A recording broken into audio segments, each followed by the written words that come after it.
Good morning madam. Good morning Anjali. ఎందుకమ్మా function అంతా అయిపోయాకొచ్చావు? చూడు నీ ప్రైజెస్ అన్ని ఎలా మిగిలిపోయాయో. ఎందుకింత లేట్ చేసావు? నాకెందుకో ఫంక్షన్ కి రావాలనిపించలేదు మేడం. దేనికి?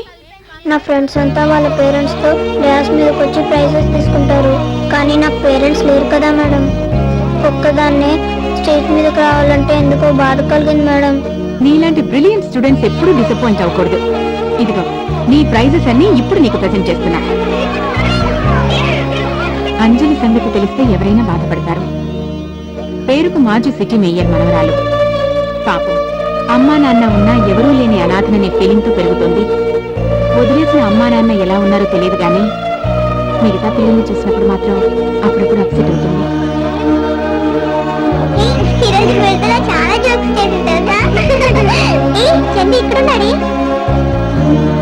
చందు, బస్ వెళ్ళిపోతుంది, రారా. నేను రాను, మమ్మీ దగ్గరికి వెళ్తున్నాను. అదేంటి, నువ్వు ఉండేది మీ డాడీ దగ్గర కదా. మా మమ్మీ నేను కావాలని కోర్టులో కేసేసింది. లాయర్ అంకుల్ నన్ను మా మమ్మీ దగ్గరికి పంపించారు. అలాగా? అదిగో బస్ వచ్చేసింది. చందు, నిన్ను మీ మమ్మీ దగ్గర పంపించిన లాయర్ అంకుల్ ఎక్కడ ఉంటారు? మీ పేరు సుదర్శన్ అంకుల్ కదా? అవును. నా పేరు అంజలి. నేను సెయింట్ ఆల్ఫోన్స్ స్కూల్లో చదువుకుంటున్నాను. మీరు నాకు హెల్ప్ చేసి పెట్టరా? ఏంటి, హెడ్ మాస్టర్ మీద కేసు పెట్టాలా? అయ్యో కాదంకుల్, నాతో పాటు చదివే చందు మీ గురించి చెప్పాడు. చందుని వాళ్ళ మమ్మీ దగ్గరికి మీరే పంపారంట కదా? అవును. మా అమ్మ నాన్న నేను పుట్టగానే వదిలేశారు. నన్ను కూడా వాళ్ళ దగ్గరికి పంపరా? వాళ్ళు ఎక్కడ ఉంటారు? ఏమో నాకు తెలీదు.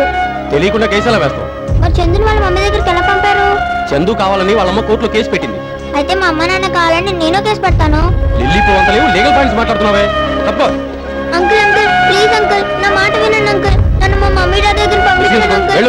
అంకుల్ ప్లీజ్ అంకుల్, అంకుల్ నా మాట వినండి అంకుల్. అంకుల్ నా మమ్మీ డాడీ దగ్గర పంపించండి.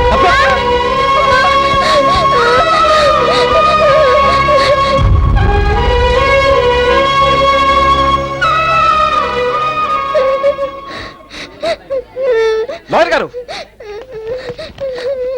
మిమ్మల్ని పాపను ఎందుకు తోశారు? ఎందుకా? ఆ పిల్లని వాళ్ళ అమ్మా నాన్న వదిలేశారట. కోర్టులో కేసు పెట్టి వాళ్ళని అప్పగించాలట.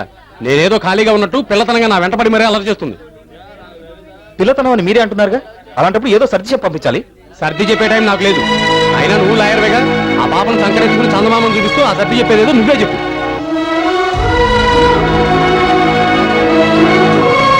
ఏం జరిగింది సార్? మీ ఫ్రెండ్కి మంచి కేసు దొరికిందయా. మూలపడేసిన కోర్టును బయటికి తీసి దుమ్ము దులిపి రేపటి నుంచి కోర్టుకు రమ్మని చెప్పు.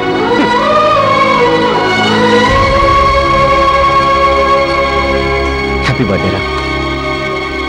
సారీ రా, నాకు విషయం చెప్పడానికి వచ్చి నువ్వు బాధపడ్డావు. పోనీలేరా, వాడికి నోరుంది కాబట్టి మాట్లాడేశాడు, మనకు చెవులున్నాయి కాబట్టి వినేశాం. నేనేం బాధపడలేదు, ఎందుకంటే అలవాటైపోయిందిరా. అంకుల్ మీరు లాయరా? ఇప్పుడు కాదు, ఒకప్పుడు.